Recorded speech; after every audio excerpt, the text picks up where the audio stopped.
8 millions de tonnes. C'est la quantité de biodéchets, tels que les épluchures de carottes, les restes de gazpacho, qu'on produit par ménage chaque année. Et ce truc, on en fait quoi? On le brûle! Ouais, on brûle des trucs composés à 80% d'eau. On brûle de l'eau, quoi. La puissance de l'intelligence humaine! Alors qu'en compostant, on peut obtenir une matière incroyable pour ces plantes, garantie 100% gratos. Le tout sans lever le petit doigt, puisque les micro-organismes et autres vers de terre font le job à notre place. En gros, ils digèrent les matières organiques et les transforment en une formidable matière, j'ai nommé l'engrais. Bon, ça c'était pour le b.a.-ba, mais place à la pratique, parce qu'en vrai on va les assister ces petits vers de terre.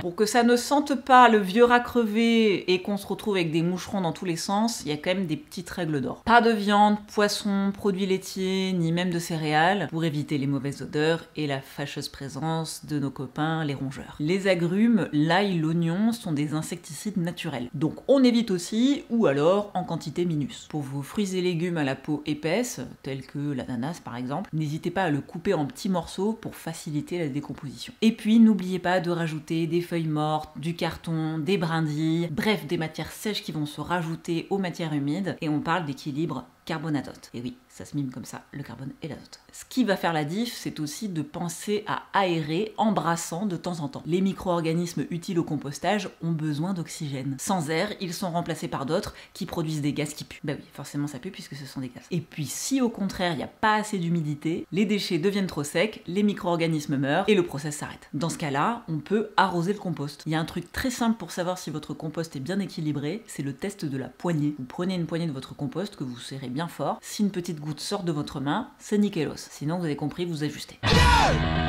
Maintenant, bon nombre de municipalités mettent à disposition des composteurs collectifs, des lombricomposteurs et accompagnent les citoyens qui voudraient se lancer dans la démarche. Puis de toute façon, va falloir se mettre à la page, hein, les petits pères. La réglementation européenne rendra bientôt obligatoire la gestion séparée des biodéchets. Et puis, composter dans son immeuble ou dans son entreprise, ça crée des liens. Bah oui, parler d'épluchures de concombre, ça change des discussions météo. Allez, bonne rentrée et bon compostage surtout. Les épluchures sont nos amis, il faut les aimer aussi. Non, c'est pas le bon rythme.